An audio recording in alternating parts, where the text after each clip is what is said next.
Can I start now? Okay. Good morning, children. आज के online lecture में आप सभी का बहुत बहुत स्वागत है। मैं अर्चना साबळे चिंबुरनाका एमपीएस सेकेंडरी स्कूल से हूँ। आज का हमारा टॉपिक है विराम चिन्ह। बच्चों, आज हम विराम चिन्ह के प्रकार ये सब देखने वाले हैं और उसके एग्जाम्पल्स ये सब देखने वाले हैं। तो चलो जाते हम विराम चिन्ह क्या है और कैसे है। अभी हम 3 सेंटेंस देख रहे हैं। रोको मत जाने दो, रोको मत जाने दो, रोको मत जाने दो। ये जो 3 सेंटेंस है उसमें पहला जो सेंटेंस है उसमें हमें अर्थ स्पष्ट नहीं होता। रोको मत जाने दो अर्थ स्पष्ट होता नहीं है। दूसरा जो सेंटेंस दिया है रोको मत जाने दो, इस वाक्य से यह स्पष्ट होता है कि रोको के बाद अल्प विराम लगाने से रोकने के लिए कहा गया है। रोको के बाद अल्प विराम लगाया है। और दूसरे वाक्य में रोको मत उसके बाद अल्प विराम लगाने से किसी को न रोक कर जाने के लिए कहा गया है। रोको मत जाओ, जाने दो, मुझे जाने दो। ऐसे मतलब सेम शब्द है तीनों वाक्यों में, खाली चिन्ह जो है चिन्ह देने से वाक्य का अर्थ बदलता है। चिन्ह बदला, वाक्य का अर्थ बदलता है। सो ये जो चिन्ह है इससे वाक्य का अर्थ क्यों बदलता है, या फिर इस चिन्ह को, ऐसे जो चिन्ह है उसको क्या कहते हैं? सो ऐसे चिन्हों को कहते हैं विराम चिन्ह। वाक्य को अर्थपूर्ण बनाने के लिए ऐसे चिन्ह हम यूज करते हैं। तो विराम चिन्ह मतलब क्या है, विराम चिन्ह का अर्थ क्या है? विराम चिन्ह का अर्थ है ठहराव या फिर विश्राम, रुकना। अर्थात वाक्य लिखते समय विराम को प्रकट करने के लिए लगाए जाने वाले चिन्ह को विराम चिन्ह कहते हैं। जो भी वाक्य हम लिखते हैं उसी समय विराम को प्रकट करने के लिए लगाए जाने वाले चिन्ह को विराम चिन्ह कहते हैं। अभी विराम चिन्ह का अर्थ क्या है? विराम का अर्थ है रुकना या फिर ठहरना। वाक्य को लिखते अथवा बोलते समय बीच में कहीं थोड़ा बहुत रुकना पड़ता है, जिससे भाषा स्पष्ट और अर्थवान या फिर स्वयं भावपूर्ण हो जाती है। वाक्य को अर्थपूर्ण, भावपूर्ण और स्पष्ट बनाने के लिए वाक्य में बीच बीच में हमें रुकना पड़ता है। लिखित भाषा में इस ठहराव को लिखने के लिए कुछ विशेष प्रकार के चिन्ह का प्रयोग किया जाता है और उन्हें ही विराम चिन्ह कहते हैं। लिखित भाषा में विशेष प्रकार के चिन्हों का प्रयोग किया जाता है। लिखित भाषा में जो भी भाषा है वो प्रभावशाली बनाने के लिए, अर्थपूर्ण, भावपूर्ण बनाने के लिए कुछ चिन्हों का प्रयोग किया जाता है और उन्हीं चिन्हों को विराम चिन्ह कहते हैं। तो अभी हम विराम चिन्ह के प्रकार कौन कौन से हैं वो देखेंगे। सबसे पहले अल्प विराम, उसको कॉमा कहते हैं। अर्ध विराम, उसको सेमीकोलन कहते हैं। पूर्ण विराम, फुल स्टॉप। उपविराम, कोलन। विस्मयादि बोधक चिन्ह, साइन ऑफ इंटरजेक्शन। उसके बाद है प्रश्नवाचक चिन्ह, कोष्टक चिन्ह, फिर योजक चिन्ह, अवतरण चिन्ह या फिर उसको ही उद्धरण चिन्ह कहते हैं। लाघव चिन्ह, आदेश चिन्ह या फिर विवरण चिन्ह उसे कहते हैं। रेखांकन चिन्ह, लोप चिन्ह, उसको ही पदलोप चिन्ह कहते हैं। अनुरुक्ति सूचक चिन्ह, विस्मरण चिन्ह या फिर त्रुटिपूर्वक चिन्ह, दीर्घ उच्चारण चिन्ह, तुल्यता सूचक चिन्ह और निर्देशक चिन्ह। अभी हम एक एक करके पूरे चिन्ह देखते हैं। सबसे पहले है अल्प विराम। अभी ये अल्प विराम चिन्ह कहाँ कहाँ यूज करते हैं, कहाँ कहाँ हम उसको इस्तेमाल करते हैं। जहां थोड़ी सी देर रुकना पड़े वहां अल्प विराम चिन्ह का प्रयोग किया जाता है। जैसे हम बोलते हैं, हम छोटा सा हॉल्ट लेते हैं बोलते समय। सो थोड़ी देर रुकना पड़ता है, अर्थात एक से अधिक वस्तुओं को दर्शाने के लिए हम क्या करते हैं, अल्प विराम का उपयोग करते हैं या फिर वहां पे अल्प विराम लगाया जाता है। उदाहरण अगर देखा जाए तो सब राम, सीता, लक्ष्मण, उसके बाद अल्प विराम लगाया है, और हनुमान, ये सभी भगवान के रूप में पूजे जाते हैं। राम अल्प विराम दिया है, सीता, लक्ष्मण और हनुमान ये सभी भगवान के रूप में पूजे जाते हैं। मैंने भारत में पहाड़, झरने, नदी, खेत, इमारत आदि चीजें देखी थी।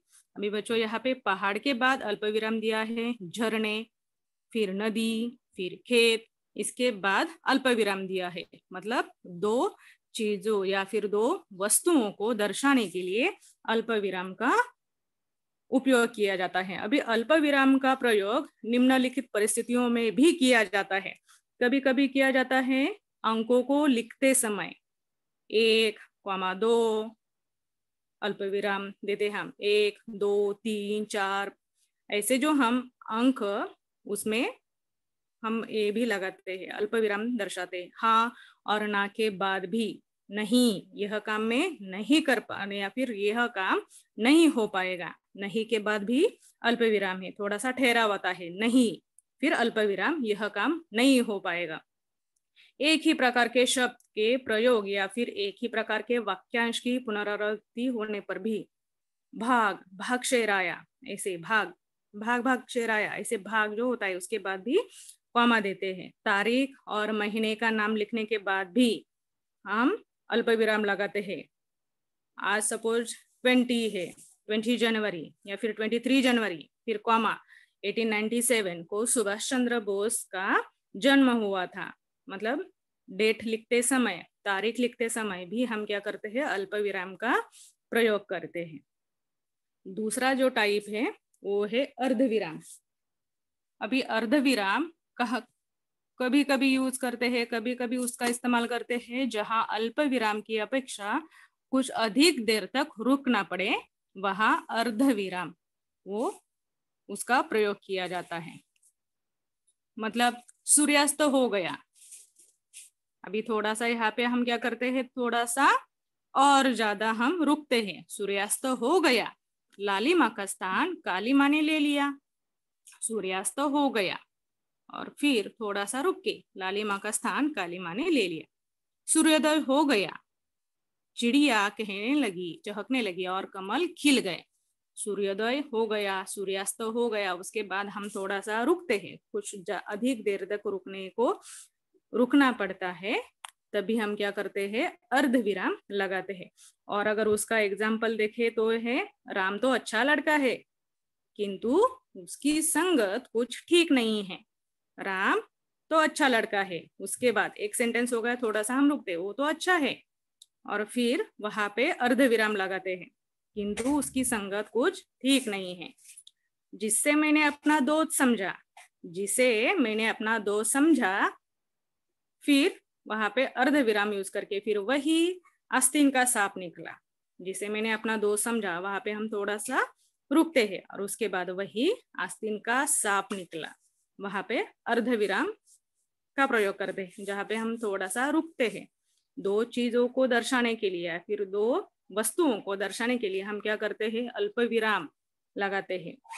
अभी यहाँ पे एक वाक्य होने के बाद थोड़ा सा हम रुकते हैं, जहाँ पे थोड़ा देर रुकने की हमें अपेक्षा होती है, तभी वहां पे अर्ध विराम का प्रयोग किया जाता है। पूर्ण विराम यानी कि फुल स्टॉप, जब भी वाक्य खत्म हो जाता है, तभी वाक्य के अंत में पूर्ण विराम लगाया जाता है। वाक्य पूरा होता है, कंप्लीट होता है, तभी हम वाक्य के अंत में पूर्ण विराम लगाते हैं। अगर उसका उदाहरण देखा जाए तो राम खाना खाता है, पूर्ण विराम।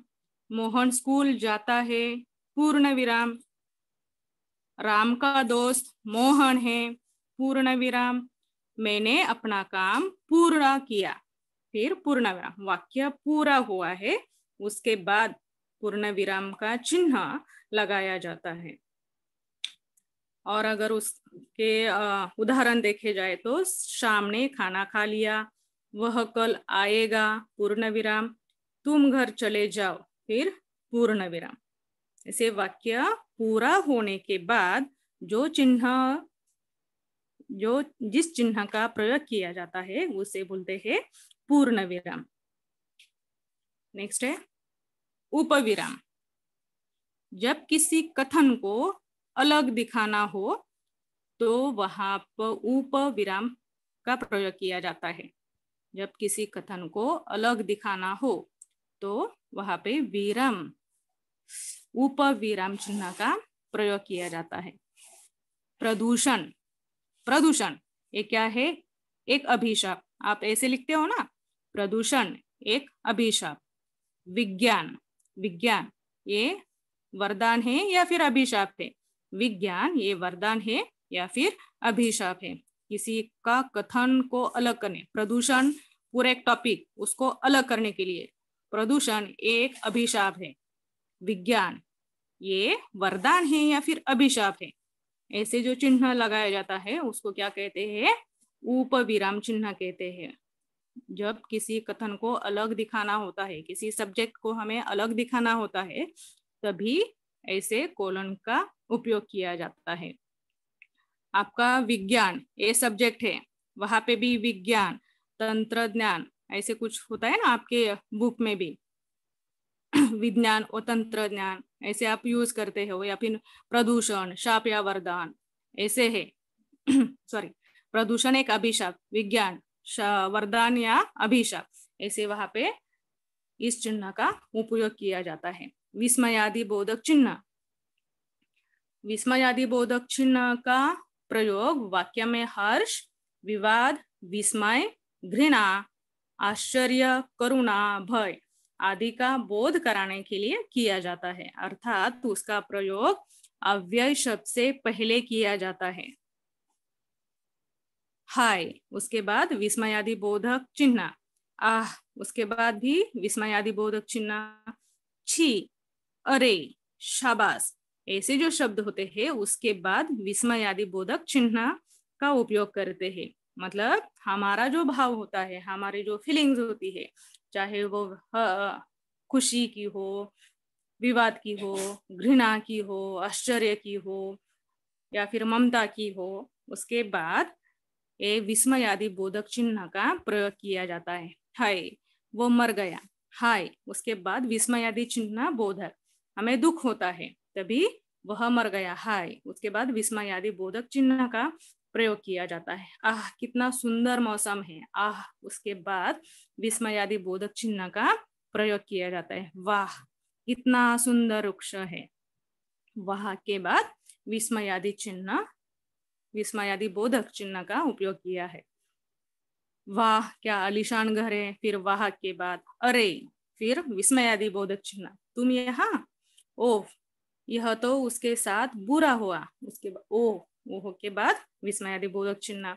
छी, कितनी गंदगी है। अच्छा, ऐसा उस पाखंडी व्यक्ति ने तुमसे कहा।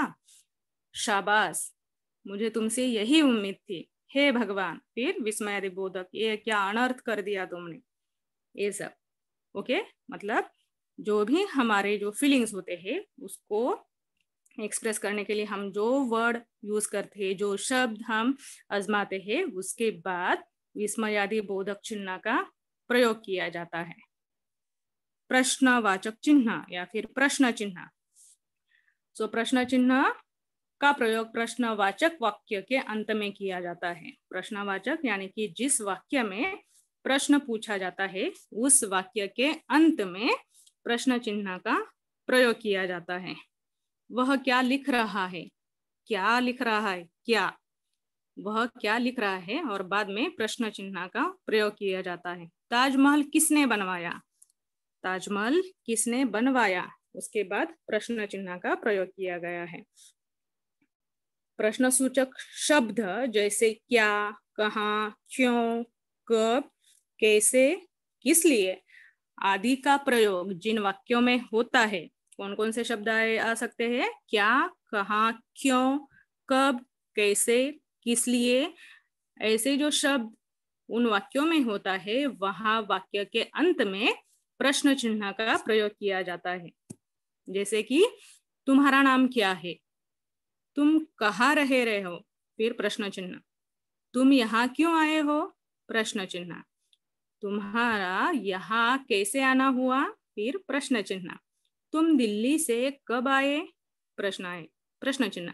क्या, कहाँ, क्यों, कैसे, कब, ऐसे जो शब्द आते हैं वाक्य में, उसके वाक्य के अंत में प्रश्न चिन्ह का प्रयोग किया जाता है।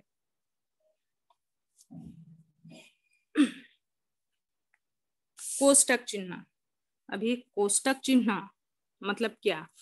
कोष्टक का प्रयोग किसी शब्द को स्पष्ट करने के लिए या फिर कुछ अधिक जानकारी बताने आदि के लिए कोष्टक चिन्ह का प्रयोग किया जाता है। कोष्टक का उपयोग मुख्यतः वाक्यों में शब्दों के मध्य किया जाता है।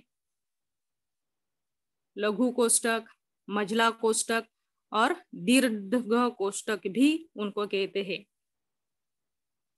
ब्रैकेट जो हम बोलते हैं ना, वो क्या है? कोष्टक। हिंदी साहित्य में लेखन लघु कोष्टक का ही प्रयोग किया जाता है।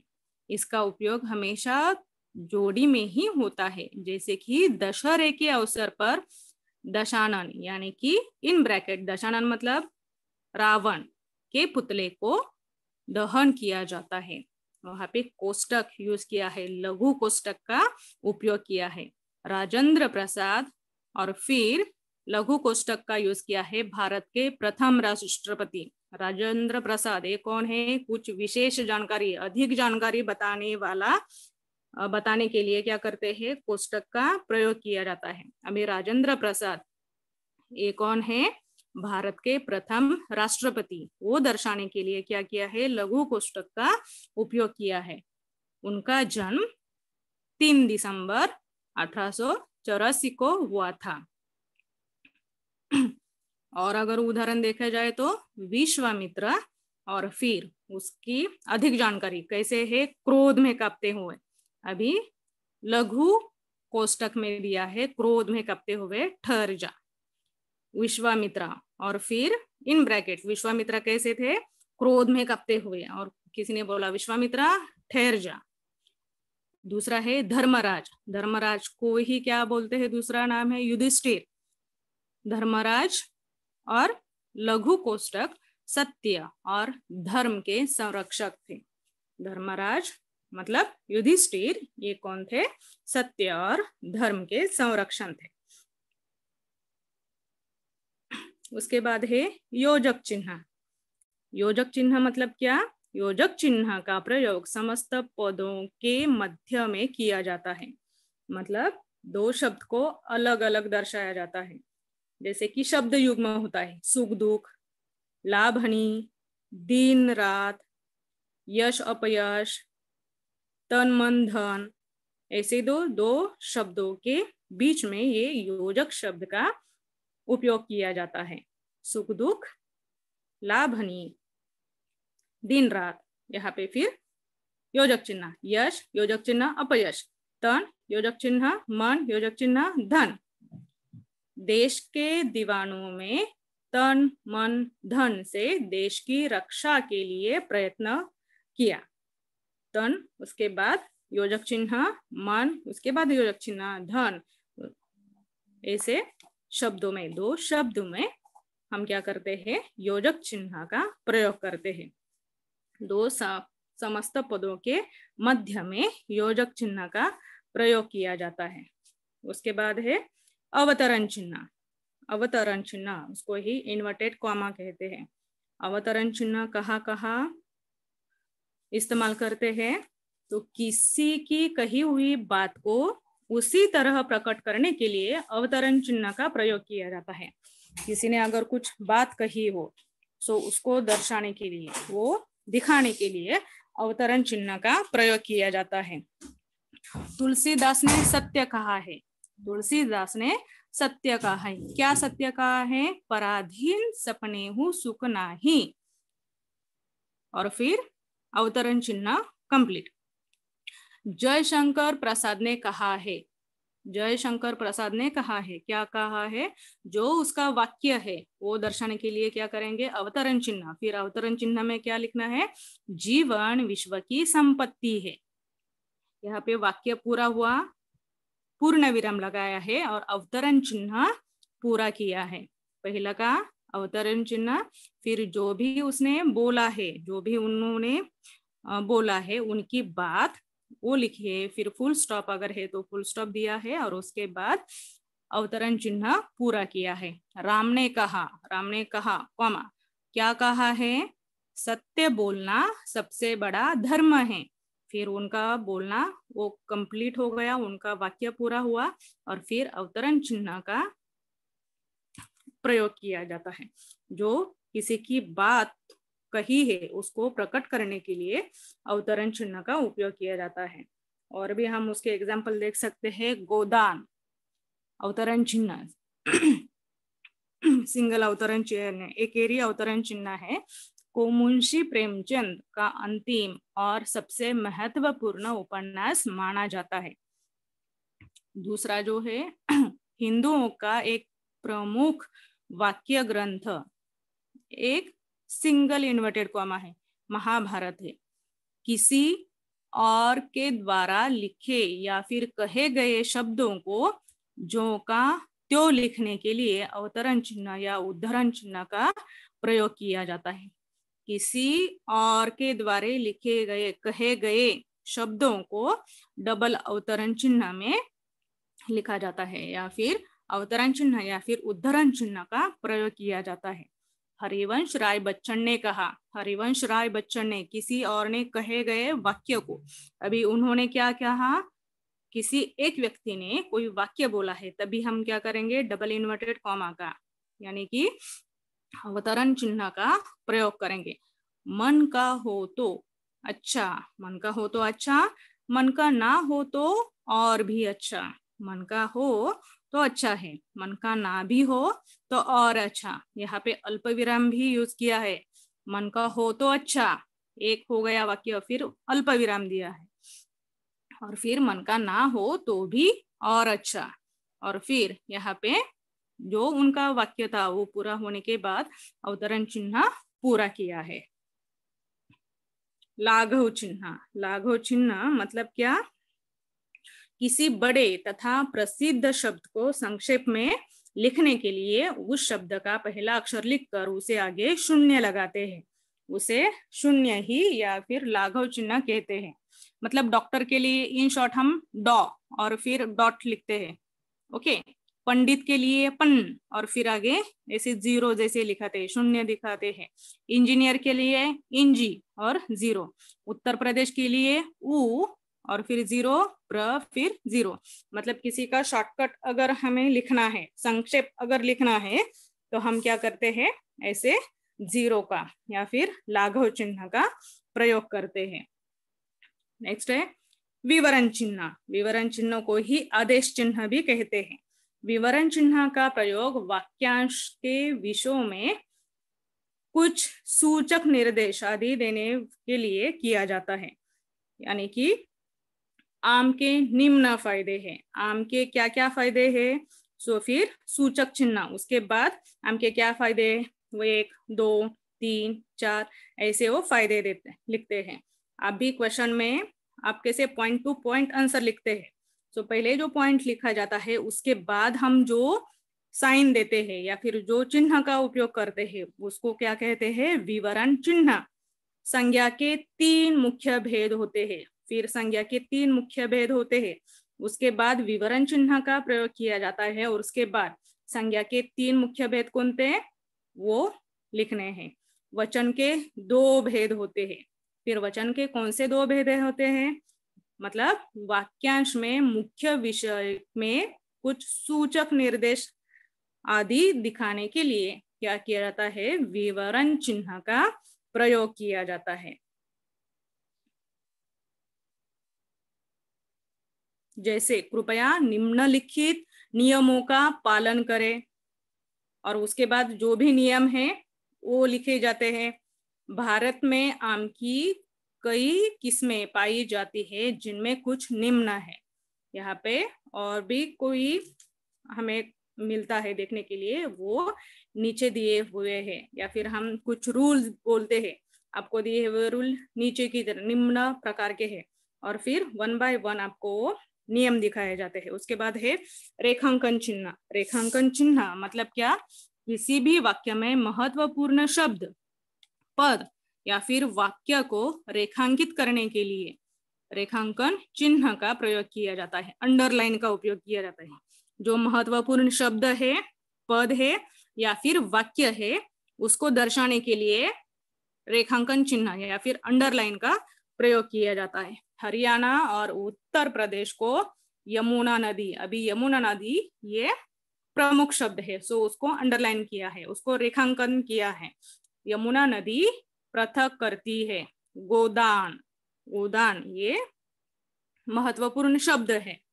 सो गोदान उपन्यास प्रेमचंद द्वारा लिखित सर्वश्रेष्ठ कृति है। सो गोदान वहां पे महत्वपूर्ण है, इसके लिए उसको रेखांकन चिन्ह दिया है। कृष्ण ने बरगद के पेड़ के नीचे उपदेश दिया था। कौन से पेड़ के नीचे? बरगद। अब ये बरगद ये महत्वपूर्ण शब्द है, सो उसके लिए रेखांकन चिन्ह का प्रयोग किया है, अंडरलाइन चिन्ह इसका प्रयोग किया है। उसके बाद है लोप चिन्ह। लोप चिन्ह को ही पदलोप चिन्ह भी कहते हैं। सो पदलोप चिन्ह या फिर लोप चिन्ह कहाँ कहाँ उसका प्रयोग किया जाता है? जब वाक्य या अनुच्छेद में कुछ अंश छोड़कर लिखना हो तो लोप चिन्ह का प्रयोग किया जाता है।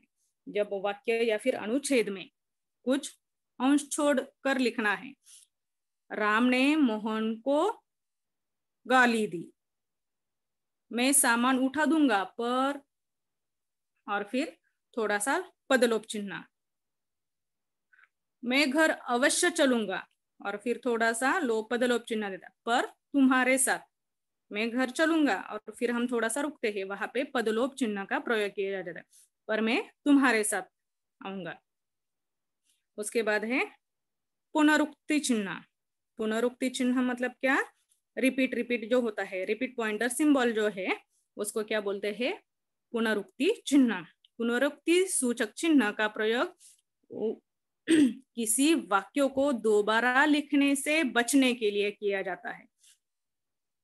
मतलब वही अगर वाक्य उपरोक्त ऊपर किसी वाक्य के अंश को दोबारा लिखने के लिए, सपोज यहाँ पे एक एग्जांपल दिया है मैंने, रमेश कक्षा 10 में पढ़ता है। सो अभी फिर से मुझे रमेश के बारे में ही लिखना है।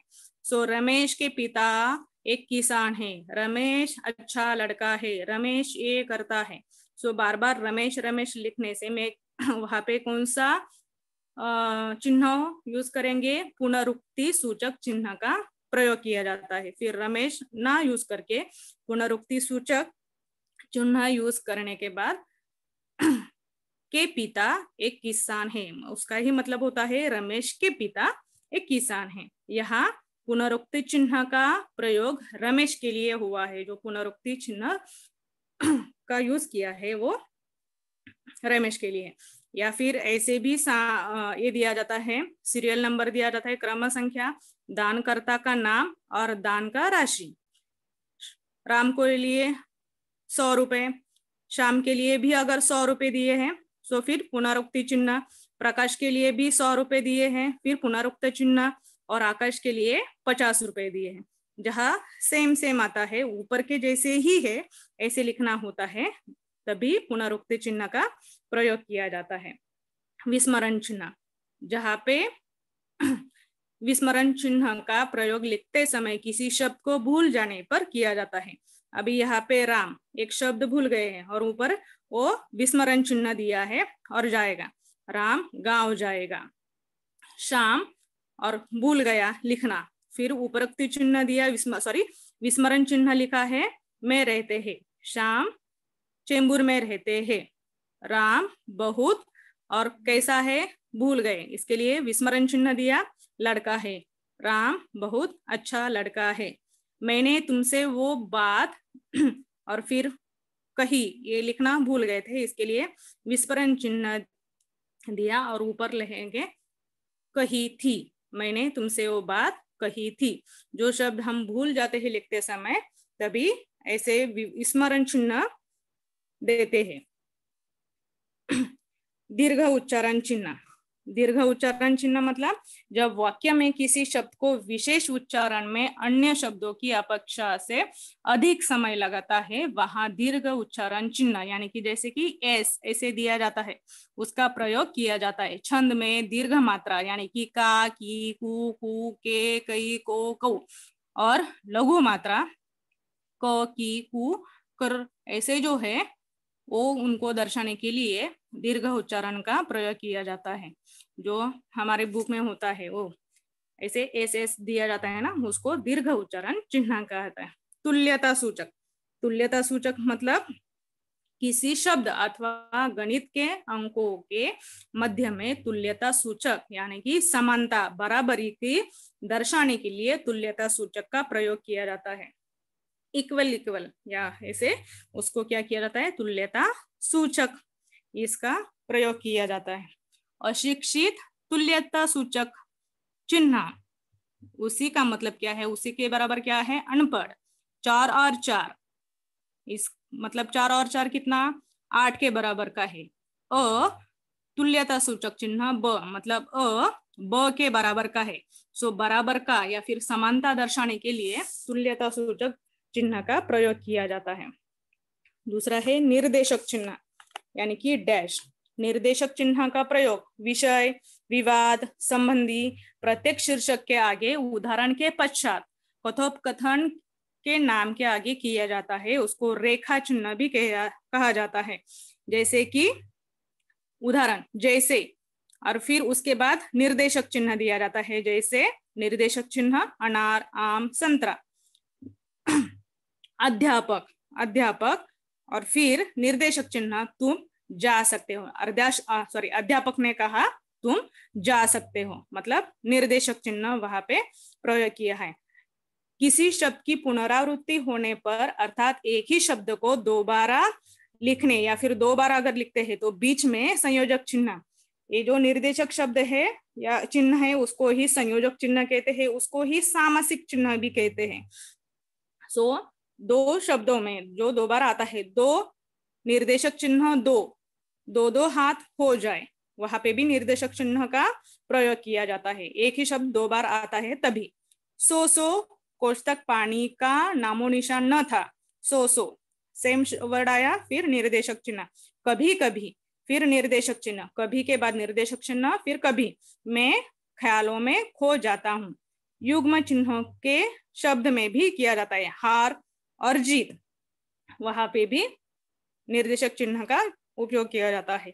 खाया पिया, फिर तुलनावाचक झील सी, वहां पे सी, सा, से के पहले वहां पे भी निर्देशक चिन्ह का उपयोग किया जाता है। झील सी, सागर सा, चिते सी, उसको भी वहां पे यूज किया जाता है। निर्देशक चिन्ह का वहां प्रयोग किया जाता है।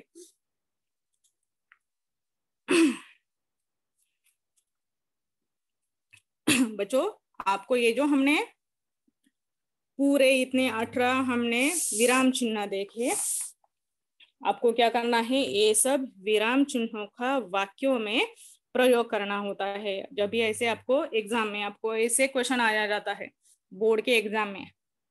भाषा अध्ययन चौथा जो विभाग है, भाषा अध्ययन में 8वां जो प्रश्न होता है वो रहता है, निम्नलिखित वाक्य में यथास्थान उचित विराम चिन्हों का प्रयोग करके वाक्य फिर से लिखिए। ऐसे बोर्ड में एक क्वेश्चन आता है। ये जो क्वेश्चन है पहला वो है मार्च 2020 में हिंदी के बोर्ड के पेपर में आया था। ये है, मैंने कराहते हुए पूछा मैं कहाँ हूँ। मैंने कराहते हुए पूछा, और अभी यहाँ पे विराम चिन्ह कहाँ आएगा, मैंने कहराते हुए पूछा, पूछा के बाद अल्प विराम और फिर इन्वर्टेड कॉमा दिया है। सॉरी, अवतरण चिन्ह यहाँ पे यूज किया है, मैं कहाँ हूँ, बट यहाँ पे प्रश्न पूछा गया है, कहाँ कहा के बाद यहाँ पे क्या आना चाहिए, प्रश्न चिन्ह भी आना चाहिए। मैंने कराहते हुए पूछा, फिर कॉमा आएगा, अल्प विराम, मैं कहाँ हूँ। मैंने कहराते हुए पूछा, अल्प विराम, मैं कहाँ हूँ, और यहाँ पे प्रश्न चिन्ह आएगा। इतना ही करना था, आपको 1 मार्क मिल जाता। फिर और एक क्वेश्चन है, दूसरे ईयर में आया था, निम्नलिखित वाक्य में यथास्थान उचित विराम चिन्हों का प्रयोग करके वाक्य फिर से लिखिए। क्वेश्चन आएगा, वाह वाह, खूब सोचा आपने।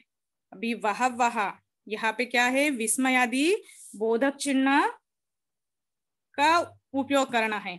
खूब सोचा आपने, खूब सोचा आपने, और फिर फुल स्टॉप, पूर्ण विराम। ऐसे क्वेश्चन आपको आ जाते हैं, ऐसे क्वेश्चन पूछे जाते हैं आपको। जहाँ पे सही लगता है वहां पे आपको क्या करना है, विराम चिन्ह लगाना है। हमने पहले ही देखा था, विराम चिन्ह अगर हम कहीं और दिखाते हैं तो भी क्या होता है, पूरा वाक्य का मीनिंग बदल जाता है। सो जहां जहां सेम शब्द होते हैं फिर भी वाक्य में क्या होता है, उसका पूरा मीनिंग बदल जाता है। सो जहां पे जरूरी है वहां पे क्या करेंगे, हम विराम चिन्ह लगाएंगे। फर्स्ट में ही देखा था, सेम वाक्य है, शम शब्द है, रोको मत जाने दो, रोको मत जाने दो, रोको मत जाने दो। वहां पे सेम शब्द है, तीनों वाक्यों में वही शब्द है, बट विराम चिन्ह लगाने के बाद क्या होता है, वाक्य का अर्थ बदल जाता है।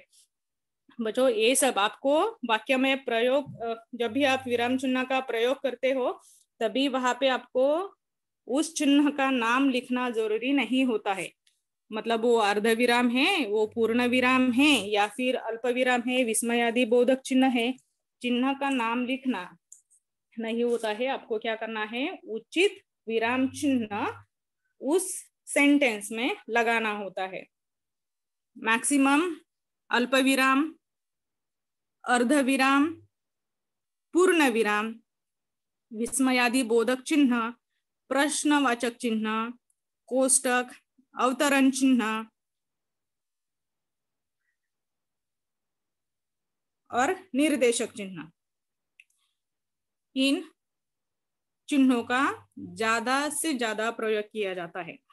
अल्प विराम, अर्ध विराम, पूर्ण विराम, विस्मयादि बोधक चिन्ह, प्रश्नवाचक, कोष्टक, अवतरण चिन्ह और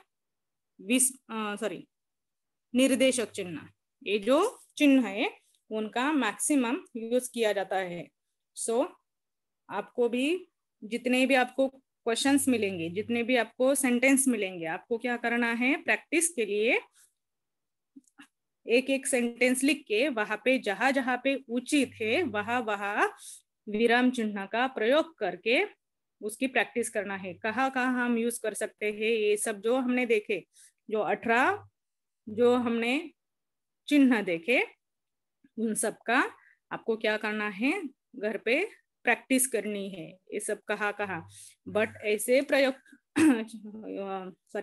विराम चिन्ह का प्रयोग करना है जिससे वाक्य का अर्थ पूरा हो, भावपूर्ण हो, अर्थपूर्ण हो, ऐसे आपको करना है। Okay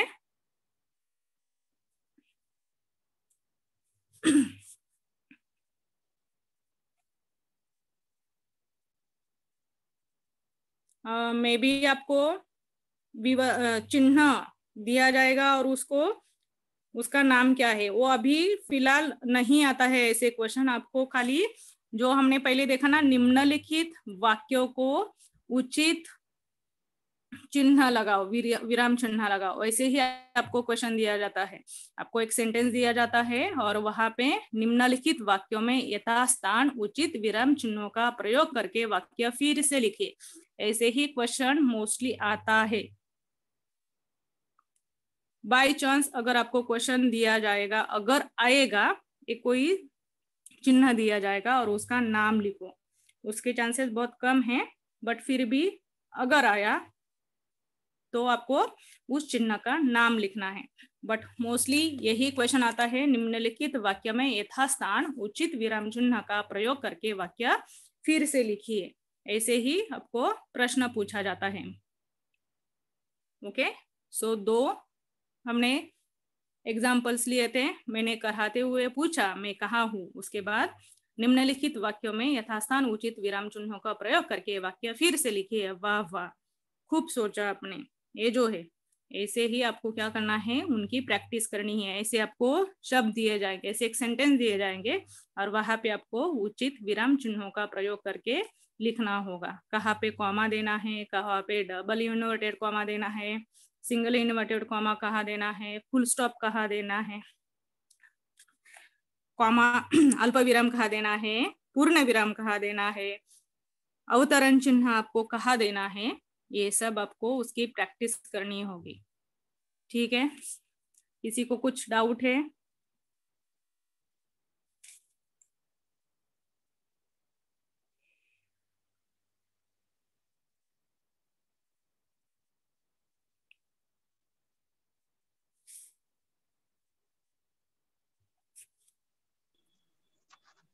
Anyone, if you have doubts, you can raise your hands.